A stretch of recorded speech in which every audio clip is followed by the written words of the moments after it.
In the middle of a stormy night, the cold and domineering man cast his wife and child out of the house without a hint of hesitation.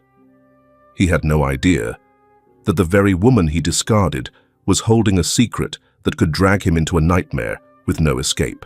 "You filed a complaint against me while still living in my house."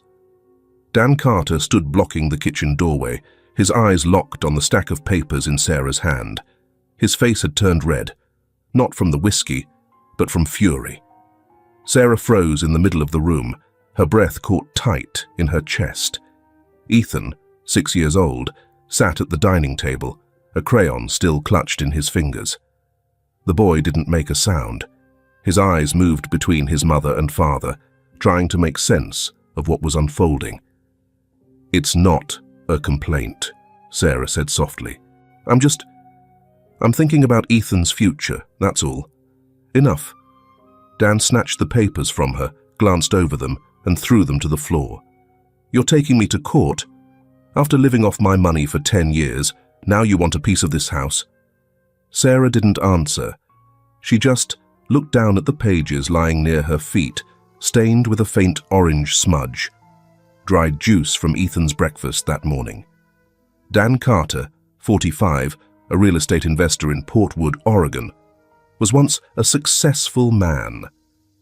Now, he was becoming a hollow shell, defined by power and control. Sarah had loved him. That was a fact. Sad, unfortunate, but true. 10 years ago, she'd been a nurse with a gentle smile, working night shifts at a remote clinic in the hills.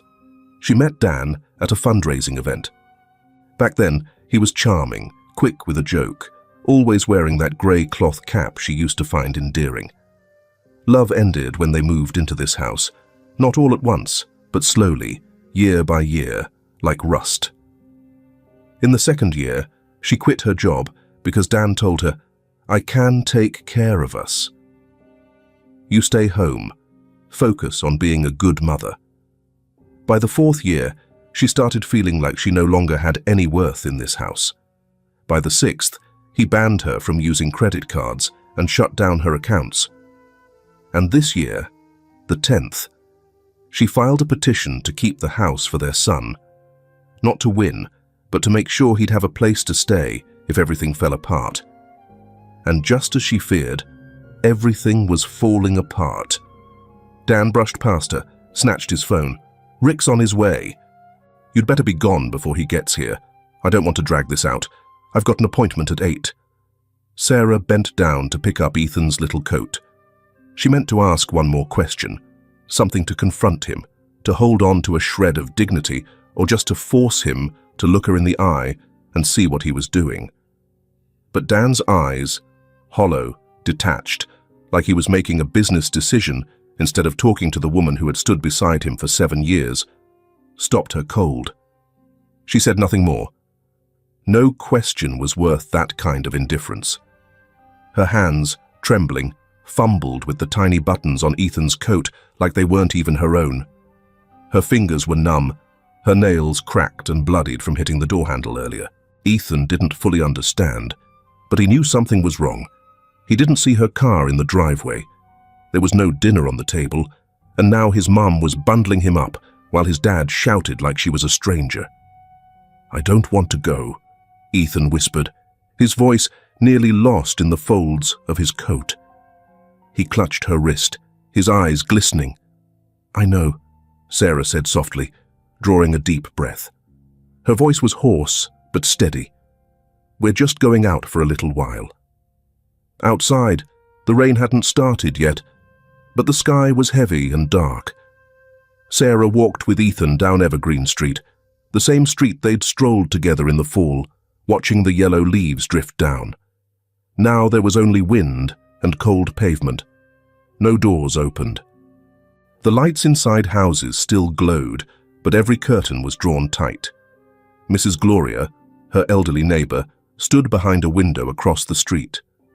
Their eyes met for the briefest second, and then the curtain fell back into place. Sarah didn't blame her. She knew in this town no one dared interfere with the Carters. Dan wasn't just wealthy, he had friends in powerful places. "I'm cold," Ethan murmured, pressing his face into her chest.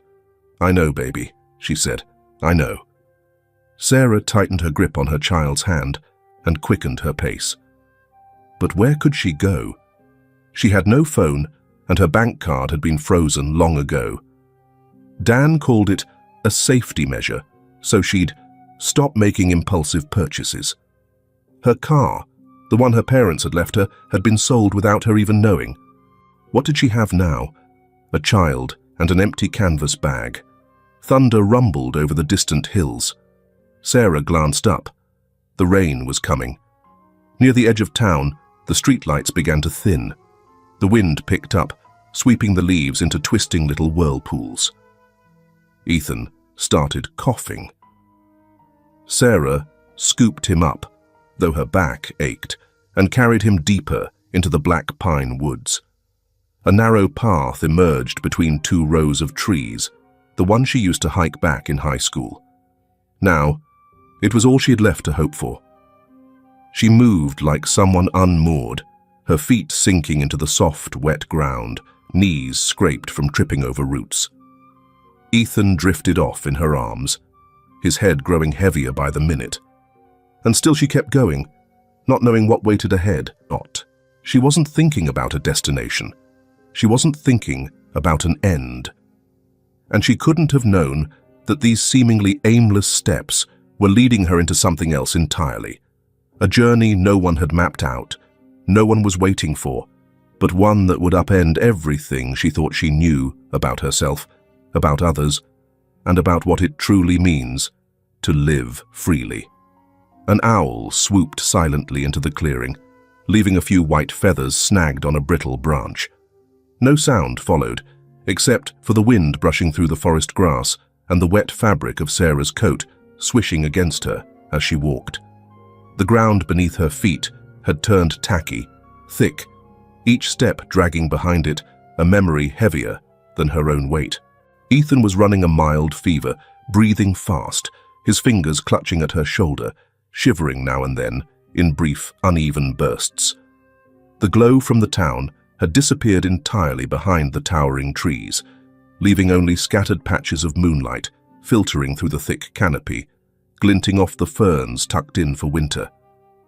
Sarah no longer thought about turning back. She kept her eyes forward, as if stopping, even for a second, might shatter her completely. Suddenly, a rotted sign emerged to her left. 4 blurred words. Cedar Creek, no trespassing. She stood still before it for a few seconds. Not from fear. She was simply too tired. Her canvas shoes were soaked through. Her coat, now wrapped around Ethan, left her drenched, as though she'd just climbed out of a stream. She bent down slightly, her voice barely more than a breeze through cloth. "Ethan, are you still awake?" "My head hurts. Mommy." Sarah held Ethan close as they crossed into the woods, the old warning sign brushed aside. The path led over a stream and past fallen trees. The night, heavy with an unsettling silence. Tree shadows stretched like retreating hands. Then, a faint golden light in the distance. A cabin appeared behind a pine, smoke from the chimney, an axe in a log, nets by the door. It wasn't inviting, but it didn't warn them off either. At the steps, Sarah set Ethan down, steadied herself, and knocked 3 times. Waited, then knocked again. The light inside shifted, a faint creak. The door cracked open, just an inch. A man appeared, flashlight in hand, eyes squinting against the glare. He said nothing, just looked. Sarah stood up straight, unable to hide her exhaustion, but she still tried to keep her voice steady. "I'm sorry to bother you, but my son has a fever. We have nowhere else to go." The man said nothing, only lowered his flashlight to the boy lying still. Ethan whimpered softly, turning his face away as if trying to disappear into his coat. Sarah waited, her heart beating slow but heavy. "I don't help strangers?" His voice finally came, rough and low, not angry, but firm. Just one night. For my son, Sarah clutched the bag in her hand tighter, her eyes locked on his. He went quiet for a moment. Then he opened the door a little wider and stepped back. Come in. The cabin was small but warm, just wood, metal and stone. Simple yet tidy. A man handed Sarah a blanket. Keep the boy warm. I'll get medicine, he said, calm but not unkind. Sarah sat on the floor, cradling Ethan, her hands trembling as she gave him the medicine with quiet precision. The man returned with water and a basin, said only, "You can sleep on the couch. I'll be in the back," then left without asking questions. She didn't need him to. As the door closed, she rested her forehead against Ethan's. His fever was easing.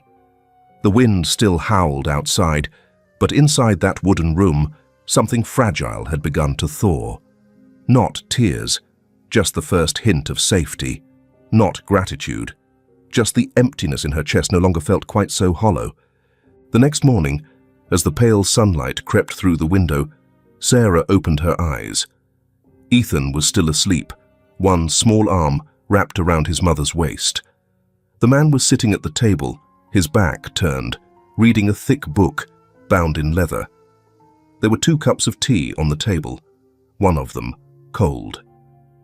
"Thank you," Sarah said, her voice hoarse. He didn't turn around, just nodded. "Lucas?" he said, as if answering before she could ask. Sarah stayed quiet, gently brushing her child's hair. Everything was still unclear, but what happened last night was real. In a world full of closed doors, someone had opened one for Sarah, and she never imagined the quiet man in this cabin would become such a turning point in her life. Lucas sat at the table, his figure outlined by the soft glow of an oil lamp. The air smelled of pine wood and faint ash, holding the quiet warmth of a night shared with a stranger. Unwashed plates sat nearby. An open book lay untouched. By the stove, Sarah curled around Ethan, the boy tucked into her chest, fists clenched in sleep, a habit from infancy. Lucas glanced at them, then looked down at his scarred hands, the old wound on his finger aching in the changing air. "Are you going to sleep?" Sarah asked softly. He didn't answer right away. Instead, he rose, poured water into the kettle. The iron hissed as it met the heat. "I usually only sleep when the sun's up," he said quietly. He sat down in the chair across from her, hands resting on his knees, the posture of a man used to waiting out storms. Lucas looked at Sarah for a long moment. "I don't know if I should ask this, but what made you and the boy leave?" Sarah looked up, her eyes clouded with exhaustion. She spoke slowly, each word seeming to be drawn painfully from deep inside her chest. "My husband, he's a lawyer, good at what he does, well known, respected in town. But at home, he controls everything. The finances, the phone, who I see. Even my thoughts feel chained. He never hit me, but that didn't make it any easier. When I asked about opening a separate account for Ethan, he looked at me like I was a criminal. 3 days later, he threw us out, me and my son, into the rain with just one bag between us." Lucas said nothing, but his eyes softened. She went on, "I brought a folder with me. Copies of emails, contracts, notes he'd signed, things that, if made public, would ruin him. I didn't dare go to court. No lawyer. No one would believe me. So I ran." Lucas's voice dropped low, a quiet empathy wrapped in restraint. "I've needed a place no one could find me too.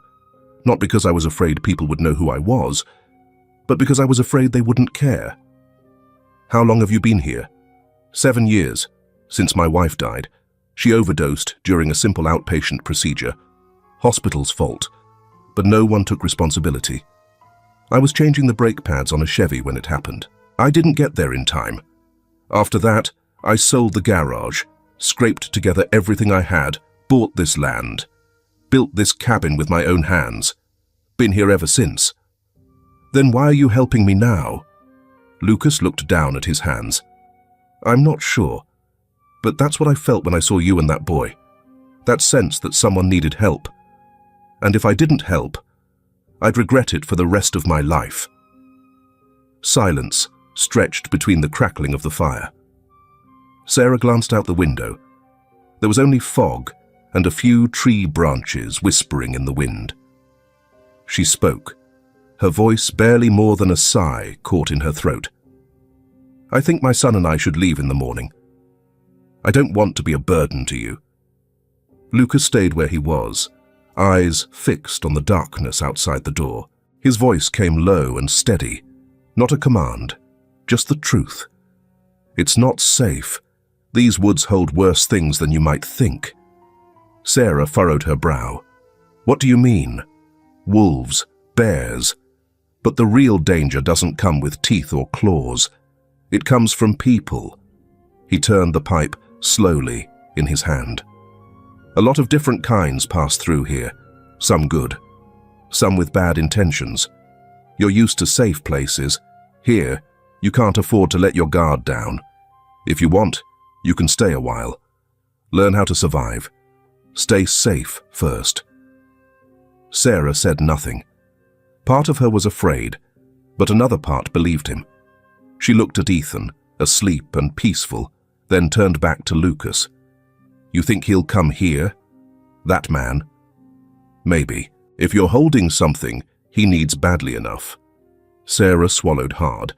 Not from the cold, but because, for the first time in days, she realized she'd just brushed up against the thin line between the instinct to survive and the need to trust. Aren't you afraid? She asked. Lucas answered simply, 7 years was long enough to teach me how to protect myself from that kind of fear. At the same time, on the 3rd floor of Carter Tech, Dan Carter stepped into his office, rainwater soaking the shoulders of his coat. The room was dark, lit only by the glow of a computer screen casting light across the desk. Dan went straight to the safe, unlocked it, and pulled out a black folder, where copies of property ownership contracts, internal emails, and sworn statements never meant to see daylight were kept. But as he flipped to the last page, his eyes stopped cold. An empty envelope. A single sheet of paper, ragged at the edge, torn unevenly. Dan shot to his feet and slammed the folder onto the desk. He spun around and yanked open the second drawer, empty. Sweat started to bead at his temples. He yelled, "Rick! Get in here, now!" Rick Monroe, who'd been standing just outside, walked in, his face calm, as if nothing were out of the ordinary. "The documents. She took something from my safe," Dan said through clenched teeth, fists tightening at his sides. Rick furrowed his brow. "You mean those files?" "Emails, contracts, legal memos. She's got everything she needs to bury me if she brings it to court, and if that's what she plans to do, we don't have much time." Dan turned toward the window, where the lights of Portwood blurred beneath the rain. His lips pressed into a thin line, his eyes wild, like an animal who'd just realized its den had been breached. "Find her. I don't care if you have to tear this whole town apart. And if it comes to it, erase her trail. All I need are the documents and the child." Outside the glass, the city shimmered in a haze of red. And for the first time, the chase wasn't just about hurt feelings. It was about power and the terror of being exposed. At Portwood, reporter Craig Delaney was live-streaming in front of the county courthouse, the gloomy building looming behind him, with a ticker running below. Ex-wife of CEO Carter missing with son, kidnapping motive. His eyes gleamed like a predator spotting prey. Last year, Dan had fed him a series of fabricated documents, doctored copies of old psychological evaluations, a few spliced audio recordings that painted Dan in a favorable light, and an anonymous letter accusing Sarah of being unstable after giving birth. Craig used them to write 3 consecutive articles published under the column "Women and Hidden Dangers in the Modern Family." Those articles had triggered an internal investigation at Sarah's workplace. She had nearly lost custody of Ethan. Her reputation and career both took a nosedive. Dan never had to show his face. He simply stood behind the bold, sensational words in print. For Craig, this wasn't just news. It was a transaction. Dan gave him exclusive intel, smooth access to Portwood's upper crust. In return, Craig turned the paper into a stage where Dan always played the part of the betrayed, sympathetic father. He did it for notoriety, for sponsorship money, and for that particular thrill, the rush of standing atop someone else's collapse, especially women who once dared to refuse silence. Rick arrived at the Portwood police station just before noon. The ceiling was low, and the air carried the mingled scent of stale coffee and damp paperwork. Still, this was the place where the most critical decisions in the small town were made. Lieutenant Mark Grayson stepped out from the back office. He was in his early 40s, with a quiet, grounded demeanor, and a face that looked like it had weathered fire and smoke. "Rick," Mark nodded. "It's been a while." Rick pulled a photo from his coat pocket, Sarah and her son, standing in front of a conference hall. "She disappeared last night. Dan asked me to look, to take care of the boy." Mark took the photo, studied it closely. No signs of coercion. "No one's seen them since after 10 p.m. It was raining. That's enough to file a missing persons." Mark was quiet for a moment, then asked, "Any complaints filed?" "Restraining order." Rick hesitated, then shrugged. "So, but you know where Dan's friends are?" Mark gave a slight nod. "I'll take a look." Late afternoon. The Grayson house, down at the end of Maple Street, smelled of white chrysanthemums and faint sunlight. Laura was folding towels in the kitchen, her hair loosely tied, a few strands falling against her neck. When Mark walked in, she didn't look up, but her hands paused for a beat. "Have you eaten?" "Not hungry." Mark sat down and laid the photo of Sarah on the table. "She's missing. No official report yet, but Rick's already looking." Laura leaned in, studied the picture, then exhaled. "Dan Carter again?" Mark nodded. She grew thoughtful, then spoke slowly. "Rick doesn't look for people. He picks up what Dan leaves behind." "Where would she hide?" Laura answered, like she was recalling something familiar. "A place with no signal, no lights, and no one patient enough to go looking." "The woods?" "The woods, or deeper than that. A place she'd only go if she was more afraid of herself than of him." At the office of attorney Ed Huxley, a retired judge once known for handling internal settlements, Dan was reviewing every line of the case file. "You sure about this?" Ed asked, eyes still on the papers.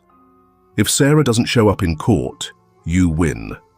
But if she does, and she has the right paperwork..." Dan leaned back in his chair. "I've already handled Craig Delaney. The public thinks she's unstable. They won't trust a mother who's been accused of mental issues and runs off with her kid." Ed raised an eyebrow. "Still playing the old cards." "They work." Ed slid the file back across the desk, his expression unchanged. "She's still got friends, and if one of them's stubborn enough to step up..." Dan smirked. "I don't think anyone's dumb enough to try." Mark returned to the station and opened the internal records. He typed each word with deliberate care. Sarah Mitchell, Carter, minor, Ethan, last seen, unknown. Beneath Dan's name was an old note, flagged more than 3 years ago. Case involving CEO Carter's ex-wife. Media narrative likely skewed. Recommend investigation into Craig Delaney. Possible compensation received for spreading false information. Mark read the line over and over. For a moment, the office felt heavier, as if the air had thickened. He murmured, "He doesn't need Sarah to come back. He just needs enough rumors to make people turn their backs on her. And while the words continued to ripple across social media, a small footprint had just pressed into the wet earth near the northern edge of town where the forest began. Slow, steady, Sarah Mitchell had stepped into the shadows, that place where only those who have lost all reputation, all place to return to, finally dare to search for themselves again. The morning at the cabin began with the soft crackling of the stove and the smell of smoke drifting through the gaps in the wooden walls. Sunlight filtered through the frost-covered window, casting a blurred glow on the wooden table in the center of the room. Sarah was the first to wake. She quietly tucked the blanket back around Ethan and stepped out of the sleeping nook. Lucas was sitting out on the porch, idly spinning an old hunting knife in his hand like it was second nature. When he saw her, he gave a small nod. "Any chance you've got coffee?" Sarah asked, her voice husky but trying to sound cheerful. Lucas pointed toward the pot on the stove. "You can help yourself, though it's not exactly the kind of brew for someone who just rolled out of bed like me." Ethan woke not long after, eyes still groggy, but perked up the moment he saw Lucas setting up to build a fire. "Can I try?" Ethan asked, his eyes lighting up. Lucas gave a soft chuckle. "Give it a shot. Wind's calm today. Should catch easy." Ethan crouched over the firewood, fumbling a bit as Lucas gave quiet instructions. The fire caught, then flared to life, its glow reflecting off the boy's face. Sarah stood still, not interfering, watching as if witnessing something precious, something she hadn't dared to hope for in years. After breakfast, Sarah set to cleaning. She reorganized the drawers, wiped the windows, then opened the wooden cabinet near the corner of the room. A picture frame slipped out from behind a toolbox. In the photo, a little girl with messy hair and a toothy grin stood beside Lucas, looking younger then, clean-shaven, and with eyes that hadn't yet grown heavy. She didn't ask. She simply placed the frame back where it had fallen, then gently closed the cabinet. By noon, Sarah was simmering a stew made from dried goods and wild greens Lucas had gathered the day before. The three of them ate right there on the wooden floor, no fancy table, no matching silverware, but it was warmer than any candlelit dinner she'd ever known. Lucas told Ethan about simple trapping techniques, about wind direction, and why, in the forest, silence could mean the difference between life and death. Ethan listened intently. Sarah, meanwhile, quietly committed every word to memory, not to learn, but to hold on to something ordinary in a life that had become anything but. A few miles away, Rick Monroe moved slowly along the bed of a dry creek in the middle of the black pine woods. Each step was heavy but deliberate. His eyes scanned left and right, missing nothing, not a snapped twig, not a faint depression in the dirt. Every rustle of leaves made him pause, not from fear, but from the instinct of a man used to hunting danger. He crouched low, rough hands peeling back layers of damp, decaying leaves. On a low shrub, a mud-streaked ribbon hung snagged, light blue, frayed at the edges, still damp from the rain. Rick picked it up, rolled it between his fingers like it was a piece of evidence. He brought it close to his nose and sniffed quickly, a habit left over from his old days with a private investigations team. Then, he slipped it into a Ziploc bag, sealing it with care. A thin smile curled across his lips, like he'd just heard a silent confession. "You didn't get far, Sarah," he whispered, voice slick as motor oil. "I'm close now." That evening, Lucas stepped outside before the light was fully gone. He stood by the narrow stream behind the cabin, listening. A branch cracked against the grain of the wind. An unfamiliar boot print marked the damp soil. He made no sound, just crouched down and touched the ground with his fingers. Cold, not yet dry. When he came back inside, his eyes were sharper. Sarah saw the change in them, even though Lucas said nothing. "What is it?" she asked.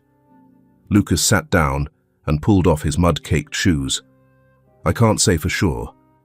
But tonight, if you're still uncertain, let the wind blow through once more. Then decide." Sarah sat in silence, her eyes fixed on the fire, casting flickering shadows on the wall. After a long pause, she whispered, "Is it possible that staying could also be a way of moving forward?" Lucas looked up, his voice slow and warm, each word seeming to carry the hush of the forest's breath. "There are places we're meant to leave. But then there are others, where if you find yourself breathing a little easier, maybe that's where you're meant to stay." Inside the cabin, Ethan slept soundly, his arms still wrapped around his mother's shirt. Sarah sat by the window, staring out at the dark forest. A torn canvas, it seemed, each rip a path that might lead to danger. And while the cold wind outside whispered through the leaves, the small fire in the wooden cabin kept burning. Not brightly, but enough. Enough for 3 quiet souls to believe. Morning would still come. Evening settled slowly over the black pine forest. The sun didn't quite set. It dissolved behind the branches in patches, casting a dark, orange, chilly light across the damp ground. The air hung heavy with the scent of wet earth and pine resin, sometimes carried in soft, whistling gusts of wind that sounded almost human, like a whistle, with no whistler.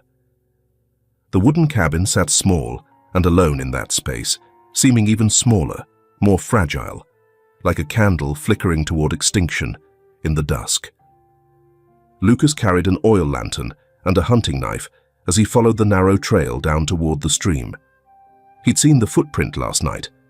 This morning, with the ground dry, he'd returned to make sure it wasn't an animal or a stray hiker. Beneath a fallen log, he crouched and picked up a piece of crumpled foil, a cigarette wrapper, still faintly scorched. Marlboro Silver. People in these woods didn't smoke that. Anyone who'd been here long enough rolled their own, or used a wooden pipe. Lucas stood still for a moment, fingers turning the grimy paper over, then slipped it into his coat pocket. The wind sliced through the treetops, chapping the skin on his face. He looked up toward the horizon. Nothing there, but it no longer felt like peace. A few hundred yards away, in front of the cabin, Sarah sat on the front step, keeping an eye on Ethan as he played with twigs and stones. The boy was nearly 6, but in that moment, he seemed smaller, laughing when the pebbles bounced from his hand, frowning as the wind tousled his hair. A dry branch snapped somewhere in the distance. Sarah turned her head sharply and stood up. Nothing but the forest. Still, that sound hadn't come from the wind. It was clean, abrupt, like someone stepping on it, then stopping. She pulled Ethan inside the house, heart racing, palms cold with sweat. Ethan glanced back over his shoulder. "Mum?" I heard a crackling noise. It was just a dry branch. "Get inside." Night came earlier than usual. The sky was covered in thick clouds, casting the whole forest into twilight not long after afternoon passed. Lucas set up a few more bell traps around the cabin, tin cans strung on wire, stretched at adult eye level. He showed Sarah how to unlock the folding knife, how to cut wire, and how to stay completely silent when a sound broke the stillness. "Sometimes sound is just a cover," Lucas said, eyes fixed on the dark beyond the door. "What's scarier is what it's hiding." Sarah gave a small nod, her fingers tightening around the knife's handle like she was clinging to something more real than fear. Inside the cabin, Ethan didn't sleep deeply. He shifted, restless, calling for his mother in his dreams, his voice tight with fear. "Is he here yet? Is he going to take me?" Sarah sat beside him, holding him closer. "No one's taking you anywhere. I'm right here. And so is Uncle Lucas." Lucas stood by the door, listening. Then, quietly, he stepped outside. The moon was dim, the trees rustling in the breeze. He didn't believe in omens, but nights like this No moon, no strong wind, yet the air filled with that low, humming stillness usually meant something was coming. Sarah sat for a long while after Ethan drifted back to sleep. She stared into the fire, then out into the darkness beyond the window. It didn't feel as safe as it had the night before. The air felt heavier, not from the cold, but from an old instinct she'd ignored for years, the feeling of being watched from the shadows. Lucas stepped in, knocking the mud off his boots. He sat down by the window and checked his old gun. Sarah watched him for a moment, then asked, "How long did you live in the woods?" 10 years, on and off, but I remember the seasons clear as day," he replied, still focused on the trigger. "You weren't afraid?" Lucas gave a faint smile, eyes still on the gun. "I was never afraid of the woods.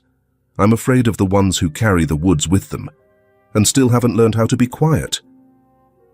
Sarah nodded slightly, then sat down across from him.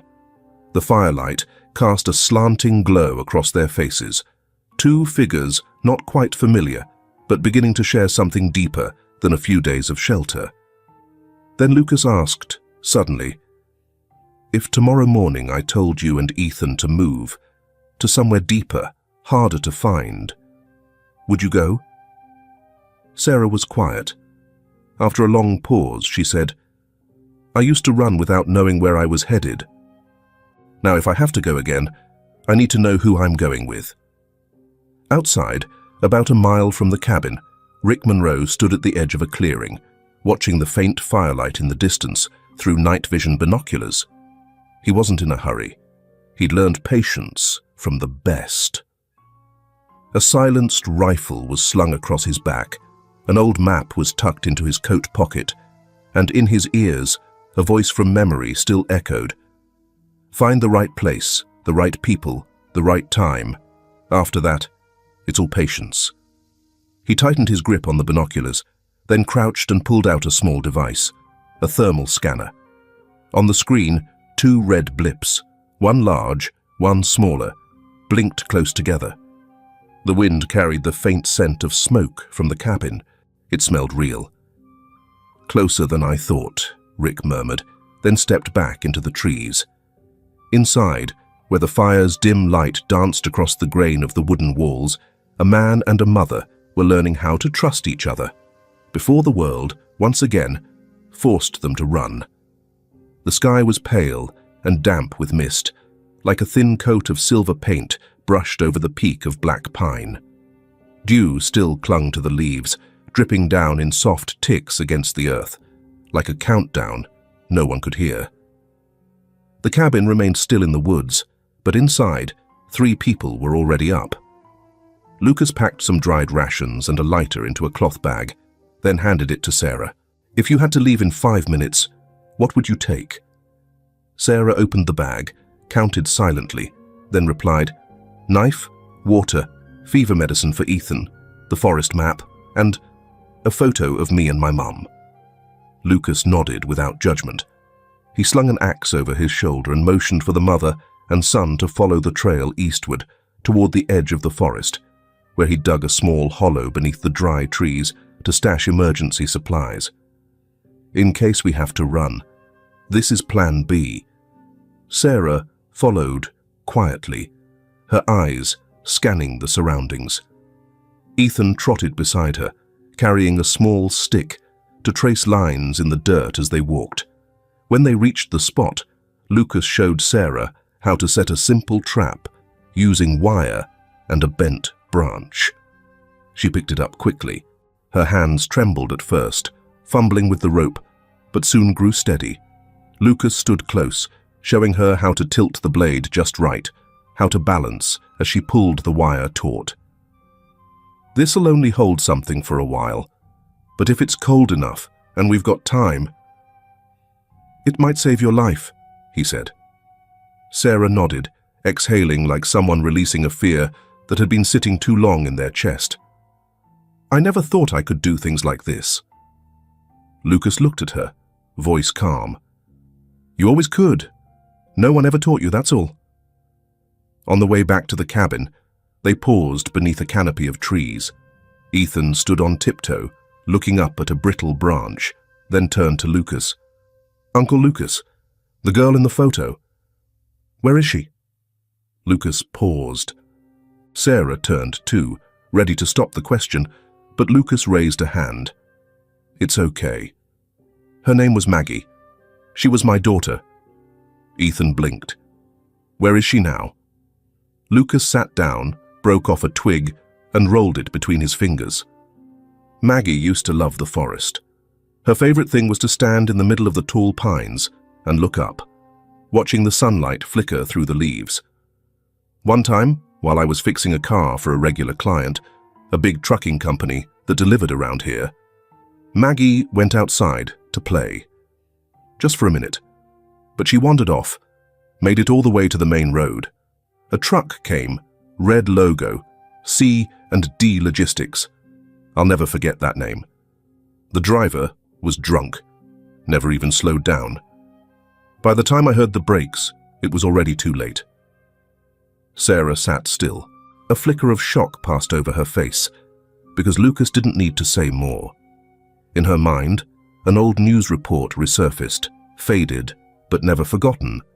The accident involving a drunk driver, a truck owned by a freight company that had once been sued and then quietly settled, and the same company Dan Carter had hired as a logistics partner that year. "No, it can't be," she whispered. Lucas looked up. "You know something?" "My ex-husband used a company like that. I remember the name from a contract he kept hidden. I only saw it once, when he printed the wrong page."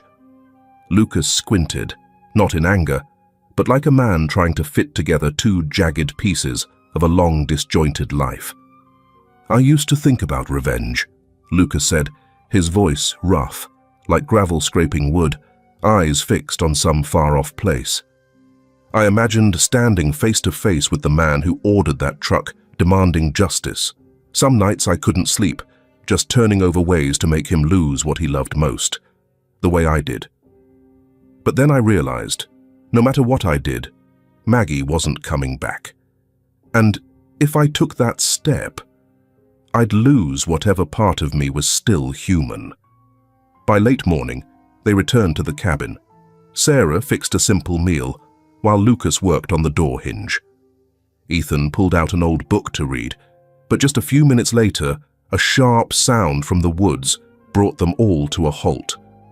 A gunshot rang out, not close, but clear. The sound rippled through the trees, echoing like a blow to the chest. Lucas stepped to the door, eyes alert. That wasn't hunting, and it wasn't a trap going off. That was a warning.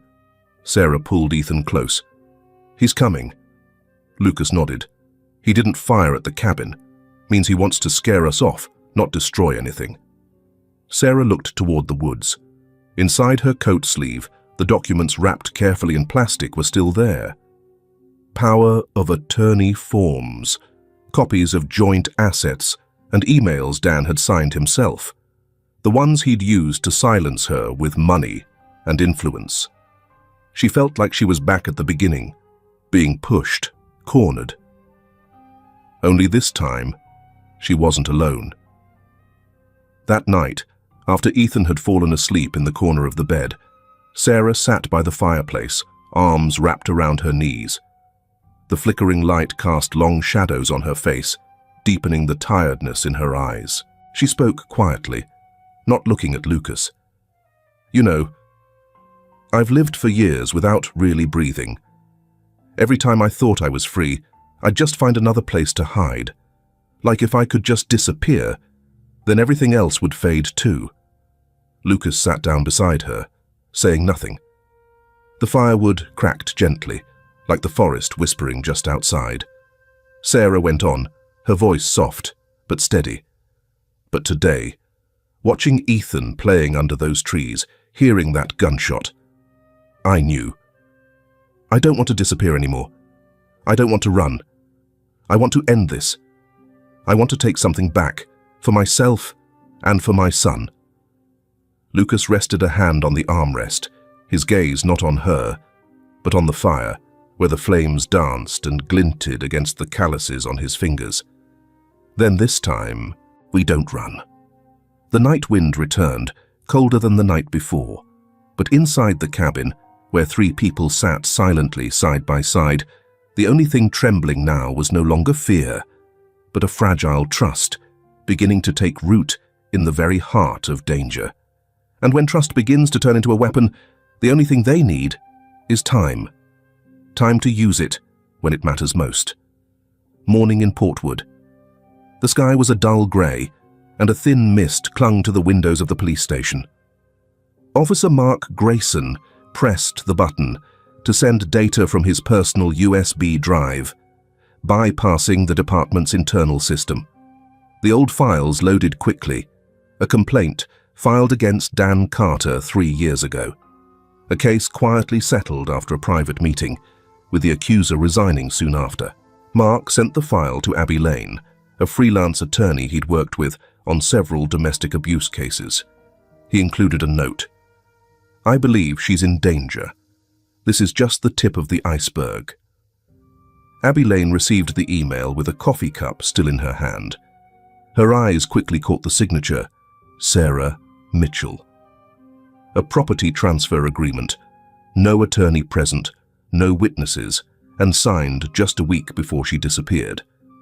In it, Dan was granted full access to all assets should Sarah be declared legally incompetent. Abby picked up the phone immediately.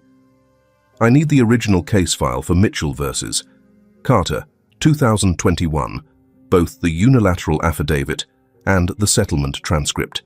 And can you check for me, has any restraining order been filed recently?"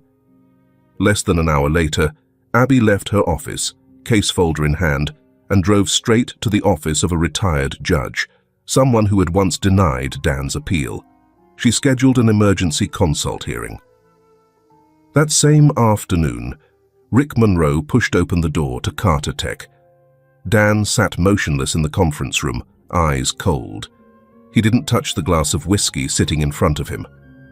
Rick tossed a Ziploc bag onto the table, a small scrap of cloth smeared with mud and dry leaves, along with a few quick phone snapshots, still warm ash, rope tied in a backwoods style.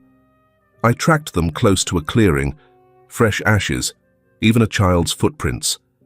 Unless something's changed, they're holed up within 10 miles, somewhere around the southern meadow. Bet there's a cabin nearby." Dan's voice was tight. "I need an emergency order. The child is my son, and what she's carrying, that could destroy the entire company. Without a court order, going near her is kidnapping." Dan cut in, sharp and low. "Then find Huxley. Draft a custody petition claiming the mother's mentally unstable. Add a clause, seize any unverified materials. I've got a hearing for temporary guardianship in 48 hours. Before then, I need everything." Out in the woods, a light rain had started to fall. Sarah scribbled a letter, her hand trembling, but the words clear. She slid it into a plastic sleeve and handed it to the man delivering supplies, a grizzled old hunter, an old friend of Lucas's. "Can you get this straight to Laura Grayson?"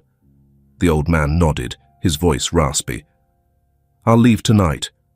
The letter read, "Ethan and I are safe. We haven't left the state. I have proof. Please don't trust Dan. Help me." Lucas returned to the cabin just as the sun dipped below the treetops. He set his knife on the table, but there was something else in his hand. A cold, empty shell casing, its dull brass streaked with forest mud. "There was a shot," he said, voice low. "Came from near the southern meadow. Wasn't aimed at anyone. More like a signal." Sarah rose quietly, folding the small cloth beside the stove. "Does that mean he knows where we are?" "Not exactly, but he knows enough to rattle us. He's camped below the stream, not even trying to hide. It's like he's counting our footsteps." Sarah glanced toward the window, the trees shifting in the last light, trembling, though there was no wind. "Are we leaving?" Lucas shook his head and sat down, eyes on the fire. "Not yet. If we run now, we hand him the advantage. But we can't just sit here either." He looked up at her, his voice clearer. "Tonight, I'll set more traps around the clearing. You gather the essentials. Dried food, maps, medicine. We need a way out, but we're not running." Sarah nodded. For the first time in days, her eyes reflected more than just worry. There was something almost calm in them, as if she was learning how to stand tall in the middle of a storm. In an office in Portland, Abby opened the newly received file. The contract showed obvious edits, with no witness signature. Below it, a leaked internal Carter Tech memo documenting Dan's use of company funds for personal expenses. She emailed Mark. "If Sarah still has the original copy, we've got a chance to turn this around. But I need to see her as soon as possible. Send me coordinates, any trace you've got." At the same time, at the cabin, the fire still burned. Sarah watched Ethan sleep, his small hand curled tightly around the button on her shirt. Outside, a flicker of light glowed in the forest, coming from the tent Rick had just pitched, like an eye waiting for the right moment to act. None of them said another word. But in the silence, one thing was certain: no one was willing to run anymore, and the truth, at last, was demanding to be named. On a rainy night, the black pine forest became something else entirely. A living thing, damp and cold, hissing with every gust of wind slipping through brittle branches, so deep that even footsteps were swallowed into the mulch of rotting leaves. The small cabin where the three of them took shelter now seemed like a lone spark floating in a sea of darkness, at once their last safe haven and an open target for anyone who might be hunting them. Lucas sat near the window, a loaded hunting rifle resting across his lap, his eyes fixed on the dark tree line ahead. He had set up extra traps at the edge of the clearing, not enough to stop a well-armed group, but enough to buy a warning. Beside him, Sarah was rinsing out the pot of still-warm soup, her hands trembling slightly from the chill, slipping through a gap in the doorframe they hadn't yet sealed. Ethan had dozed off in a chair, clutching the thick coat Lucas had given him. Suddenly, a streak of searing red slashed across the sky like a blade of fire, a flare. The sharp hiss of ignition was followed by a soft pop. Lucas shot to his feet and yanked the curtain aside. Another flare launched from the edge of the forest, near the creek. Its red glow cut clean through the rain, driving straight into the heart of anyone still awake. "We have to go," Lucas said quickly, his voice stripped of hesitation. "They know we're here." Sarah scooped Ethan into her arms, wrapping a blanket hastily around his small frame. "The tunnel?" Lucas nodded and ran to the back of the cabin, lifting up a wooden floorboard. Beneath it was a narrow crawl space, leading to an old storage cellar tucked deep beneath the tree roots, a passage he had once dug to stash supplies for the winter. Footsteps echoed in the distance. It was unclear how many people there were, but enough for Lucas not to take any chances. He slipped down first, pulling Sarah and Ethan after him. When the floor panel was set back in place, the cabin appeared empty once again. Outside, the flickering light of a campfire was drawing closer. They huddled together in the old root cellar below ground. The wooden ceiling hung low, and the air was thick with mildew and the faint scent of old ash. Sarah held Ethan, who was trembling softly, his eyes shut but murmuring in a daze, "Don't let him take Mom." "Don't go, Mom." Lucas placed a hand on her shoulder and whispered, "We won't stay here long. When daylight comes, we'll head north, through the ravine, out toward the old town. There's an old service road. I stashed a pickup there." Sarah gave a slight nod. Her eyes no longer held tears, only a steady resolve, rare in someone who's already lost too much. Her phone vibrated softly. A message from Abby. "I have the evidence, but you have to come forward. The appeal only holds weight if you appear. I can request witness protection. But we have to move fast. Sarah read it over and over, her hand clenched so tight her knuckles turned white. She turned to Lucas. If I go, will Ethan be safe? Lucas didn't answer right away. He looked at the boy, then said quietly, If there's one reason I'd step out of hiding after all these years, it's to protect that kid. At the same time, over at Carter Tech, Rick was giving his report. The cabin had been found. No one had been seen, but clear signs of recent activity remained. Dan listened in silence, his fingers tapping lightly on the glass tabletop. The emergency custody order will be in place by morning. If she shows up, the police will be required to hand the boy over to me. Rick frowned. What about those documents? What if she brings them when she surfaces? Dan answered without a moment's hesitation. She wouldn't dare.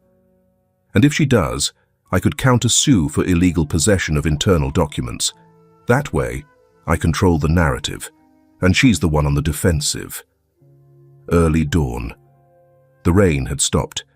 In the old storage shed, Sarah watched Ethan sleep, then reached for the small leather pouch. Inside were papers she'd held onto for 3 years, a coerced statement, an unsigned property contract, and 2 printed emails she had secretly copied from Dan's computer. She had kept them all this time, only to remind herself of what not to forget. Now, they had become something that could change everything. Lucas lifted the hatch and looked up at the sky. The fog was thick, but the rain was gone. He glanced down and gave a small nod. It's time. Sarah zipped up Ethan's jacket and whispered, Sweetheart, I need you to be stronger than ever.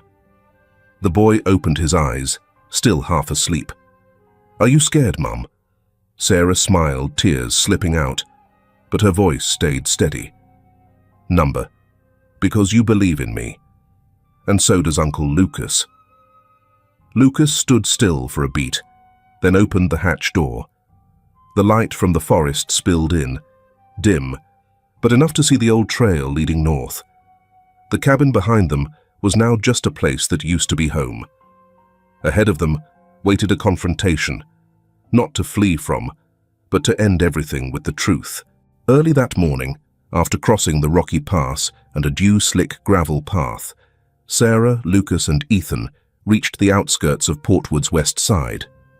Silent, they stopped in an old parking lot where a dust-covered moss-green pickup waited. Lucas checked the engine and map. Sarah gently placed Ethan in the back seat, covering him with a blanket. The boy murmured in his sleep, his head resting on her shoulder. Are you sure this is the safest way? She asked. Lucas nodded. Mark Grayson's the only cop I still trust. If he sees the truth, he won't turn you in. At the Portwood police station, Lieutenant Mark Grayson looked up as Sarah walked in, child in arms, Lucas beside her, weary and worn. The room fell silent. A young officer nearly spilled his coffee. Mark stood and slowly stepped into the lobby. Sarah Mitchell? Sarah nodded. Her voice was small. I'm turning myself in voluntarily. I have the evidence. Mark's eyes shifted to Ethan. Is the boy okay? Lucas answered. He needs rest. But he's not hurt. Mark led them into a private room. He locked the door, drew the blinds, then exhaled. I don't know what you've been through, but if what Abby Lane sent me is true, Dan Carter will have to answer for it. Sarah placed a worn leather bag on the table and carefully unpacked folders. Handwritten letters, coerced contracts, bank statements, photographs showing psychological abuse. Lucas added a copy of an old accident report. Carter Logistics named in the file, along with proof of a behind-closed-doors settlement. At attorney Abby Lane's office, the phones wouldn't stop ringing. The printer hummed non-stop. Abby had just received word. Judge Huxley had been temporarily suspended over suspected bias and tampering in the Carter case. She immediately called Sarah, urgency in her voice. A new judge has been assigned. one independent. If you're ready to come forward, I can request an emergency hearing. Sarah didn't hesitate.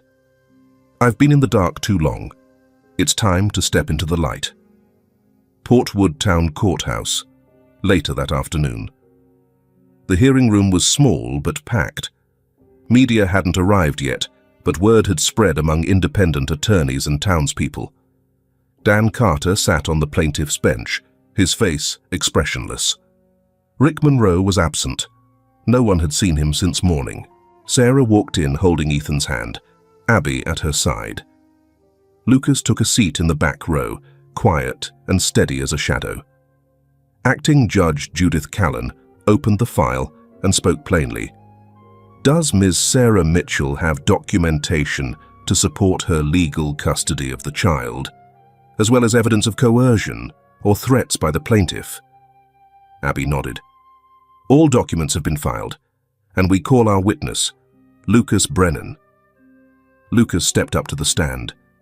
His face was calm, but his hand shook slightly as he gripped the microphone. He recounted the accident that took his daughter, Maggie. Each detail was clear. The truck belonged to Carter Logistics, the driver was intoxicated, and a settlement had been quietly reached just 3 days later when a lump sum was wired through a third party into his and his wife's bank account. The room fell silent. Sarah sat beside Ethan, her gaze fixed on Lucas, not with fear this time, but with a certainty that, for the first time in years, she wasn't alone. Dan Carter surged from his seat, his voice cold. Your Honor, I object. This witness has no direct connection to the custody dispute. His testimony is emotional, not legally relevant. Abby turned to the judge. We've submitted the original accident case file, along with a sworn statement from the lawyer who handled the settlement. This isn't just testimony. It reveals a pattern. Mr. Carter uses money to control people, including his ex-wife. Dan's hands gripped the sides of his chair. He snapped at Sarah, voice sharp. She was diagnosed with postpartum anxiety. I can provide her medical history. Someone like that shouldn't be raising a child. Abby stepped forward. Her tone wasn't loud, but it carried weight. We've contacted the hospital directly. There is no official diagnosis, no treatment record, no prescription or therapy regimen on file. The only thing Mr. Carter has is an anonymous letter from 3 years ago and spliced audio clips used in an unverified article by a journalist currently under investigation. Judge Judith Callan looked up, her voice calm but firm. Mr. Carter, you're making a serious accusation without legal grounds. Unless you can produce verified medical records, I will consider this an attempt to defame the defendant's character. Dan's voice rose in a growl as he stood. She's lying to the court. The judge met his eyes, steel in her gaze. Mr. Carter, one more outburst and you'll be held in contempt. Dan froze, then dropped back into his seat. Behind him, Lucas remained standing, his fingers clenched tight around the strap of his bag. No one else needed to speak. The weight of truth was thick in the air. Judge Callan closed the file. Based on the submitted evidence, the verified testimony, and the plaintiff's failure to present medical documentation, the court issues a temporary ruling. Custody is granted to the mother Sarah Mitchell. Furthermore, a protective order is in effect for her and her son, while the case proceeds to higher investigation. From the gallery, Ethan reached for his mother's hand. He looked up and whispered, "Mom, we don't have to hide anymore, do we?" Sarah bent down, kissed his forehead, tears spilling as her lips curved into a smile. "That's right, sweetheart. I'm here now, and I'm not going anywhere." Lucas stepped closer. Sarah turned to him, her voice soft with fragile hope. "Will you stay?" Lucas didn't answer right away, but his eyes did. Behind them, the courthouse faded into the pale glow of sunset, but ahead was the first true light any of them had seen in what felt like forever. Lucas moved beside them. The borrowed suit jacket hung awkwardly on his broad shoulders, still dusted with pine needles. But his gaze had never been steadier. Sarah turned again, her hand still resting on Ethan's back, and asked once more, barely above a whisper, "Will you stay?" Lucas looked at Sarah, then Ethan, seeing in the boy's eyes all he had once lost. There was no hesitation, only a quiet resolve. He gave a small nod. He'd made his choice. And this time, he was staying.